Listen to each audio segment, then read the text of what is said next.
The first thing you need to do, and it's the most difficult part of the process, is to remove the staples. Now this staple here is actually separated and broken through, so we'll have to deal with it later on. But what you want to do is, the staples are pretty stout. They're not flimsy staples, and they're at a 90-degree angle. So what you want to do is, from the inside, get something under the lip of the staple and open it up at a 90-degree angle.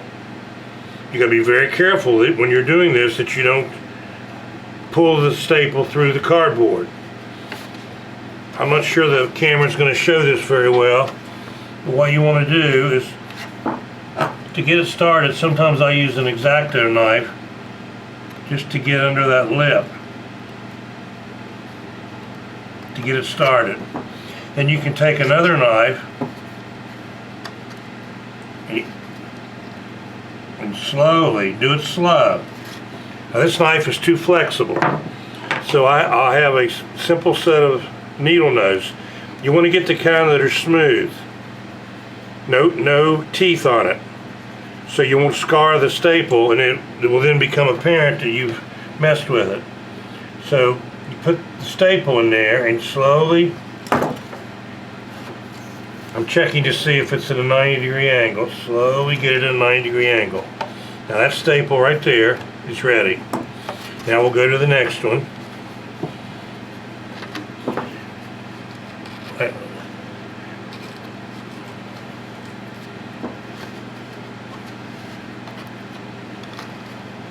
That one's already, looks like it's come loose inside. So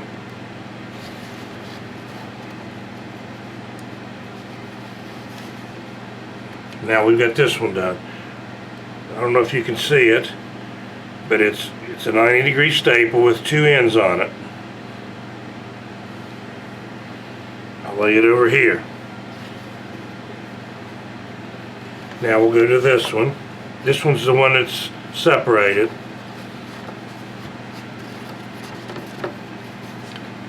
I can make this one a little easier by flipping this back. This will be the best one to show you. Be careful not to gouge the cardboard. Just get enough under there to get started.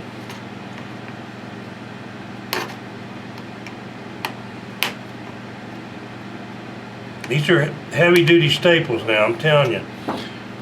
Now if you go real fast, it'll snap. It can snap. For some reason, it's easier on the metal to go slow. Nice and slow.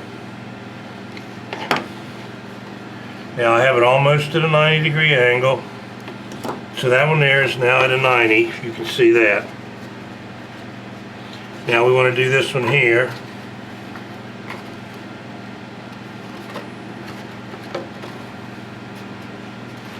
Just enough to get under the tip. Slowly bend it back.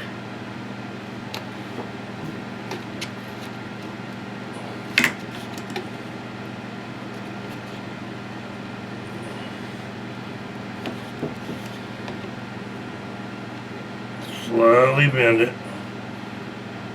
Okay. Now you go on the back side, pop it out.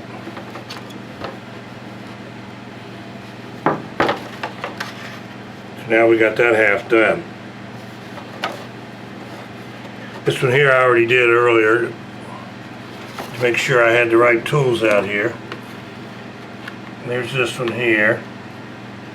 Just get the end under, pop it out very slowly at a 90-degree angle.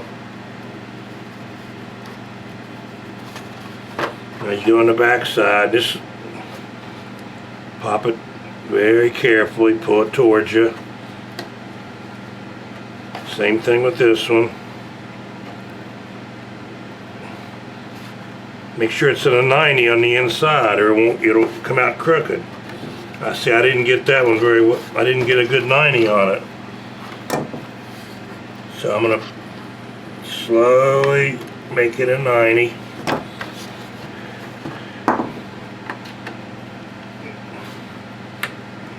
Pops right out.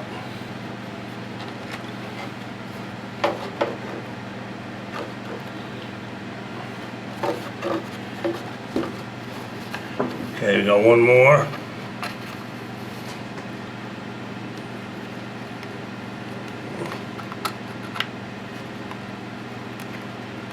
This box, by the way, is off of a very special toy. It's, any of you that know Lehmann's notice this is a very large box. This box is off of a ski Rolf. Ski Rolf is one of the later toys made in 1928 to 1938, I believe. And I'm getting this one at a 90. I'll go ahead and do this one while I'm in here. And I was fortunate enough to acquire a box for the ski Rolf just recently. Some people in Canada found it in a box in the basement of a house they bought. Unbelievable. And I was so happy that they were nice enough to sell it to me. The box is not perfect, but I believe you'll be impressed with the changes that we make to this box. So I got it, the staples at a 90. Just gently get it out. All 4 staples came out undamaged. Now there have been more than one time that I've done this and have snapped a staple.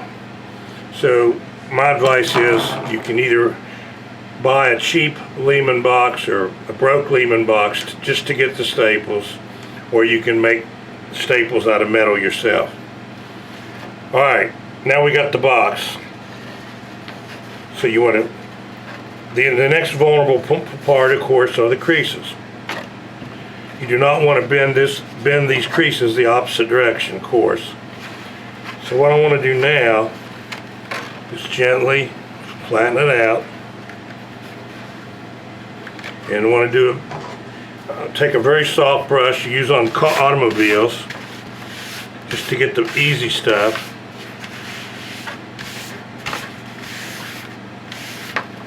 And then I've got a little bit of a more aggressive brush. This is a golden opportunity to clean these creases.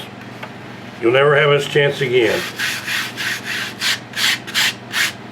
But you don't want to use a brush that does any damage, of course. But now I'm getting those creases cleaner than they've been in probably 50 years. I'm not worrying about some of these stains, and these are probably stains from kids playing with it over the years. So I'm getting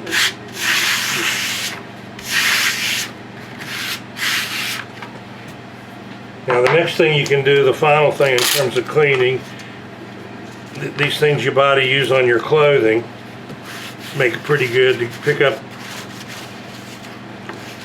pieces of the box that you might have dislodged during the process of using the brush. If you don't have one of these, you can take a piece of wrapping tape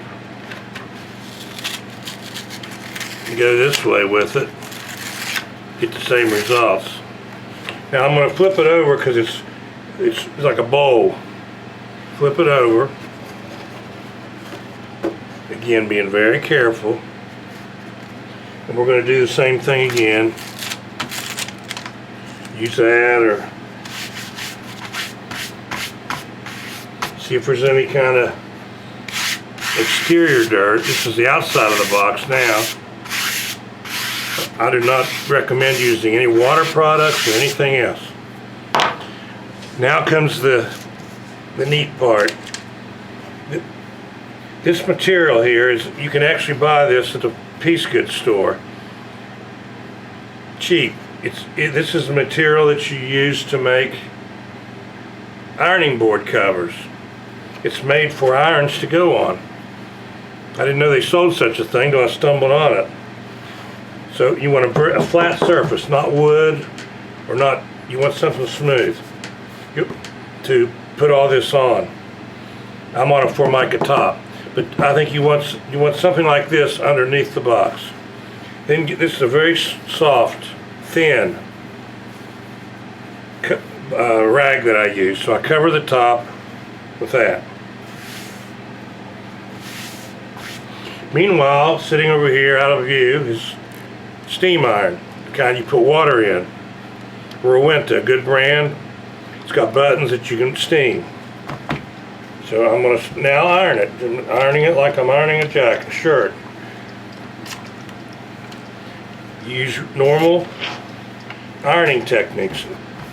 See the steam that's coming out. I don't think it's good to put the iron directly on the cardboard, although I've done it, not had any problem. And of course, if there's a label on the box that you're ironing, that's a whole other dynamic. But I've not had any problems with it lifting off labels. Just every once in a while you give it a little steam. Okay, so I've done this part. You can already see it, how it's starting to flatten out. Now I'm going to do the part that I didn't get to. Plus, no harm in, I don't think you can over iron it really. So I make special attention where the bows were on the ends.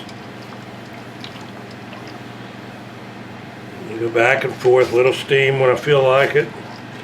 Make sure every area has been steamed. Okay. Now I'm going to flip it over.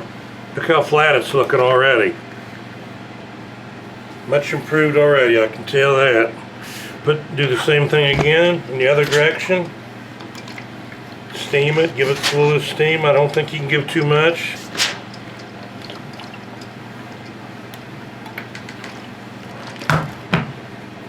For example, if you can see that, see that?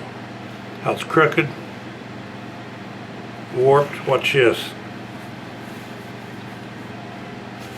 Haven't done that part yet.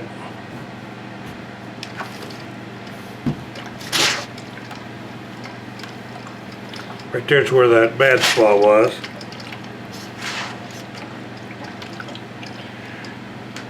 Definitely hit the edges extra amount.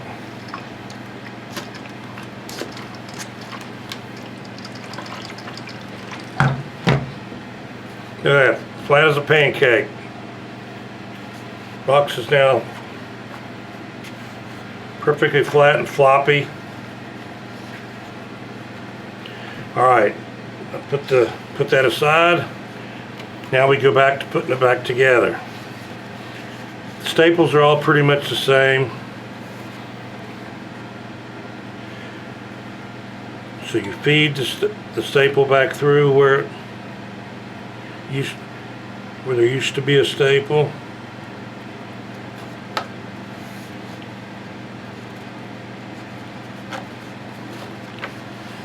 This sometimes can be a little time consuming.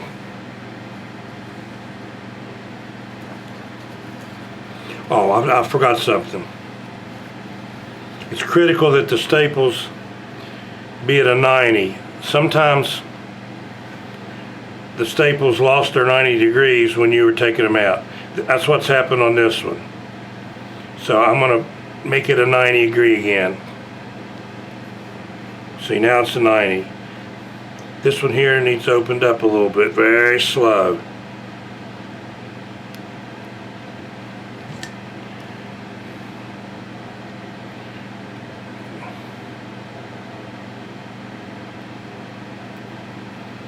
Okay, that's the way you want them to look when you're putting them back in. Sorry about that.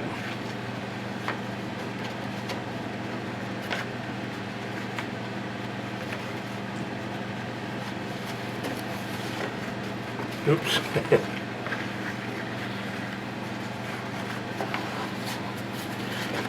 There's no real magic to this. You just gotta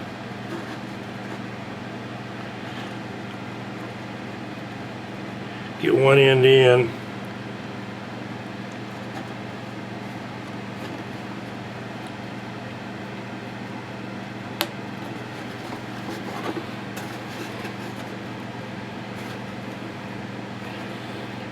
There is one arm of the staple is longer than the other. I forgot to mention that.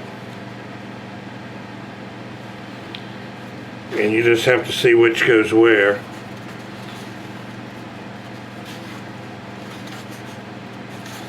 And you don't want to make your own new hole. You want to use the old holes. Eventually you can get it where it belongs, like I just did on this one. Now it's time to staple it back. You want to make sure you put it right back where it was at a 90-degree angle. And again, you go slowly. You can't use an X-Acto knife on this. You have to use a bigger blade.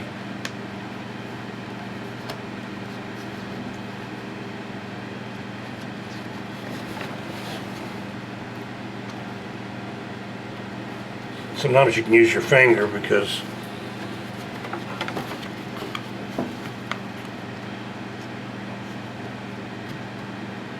nice and slow. You can see I've got that one back. Now, I'm not going to bore you with all four corners, so I'll come back after I've got it all done.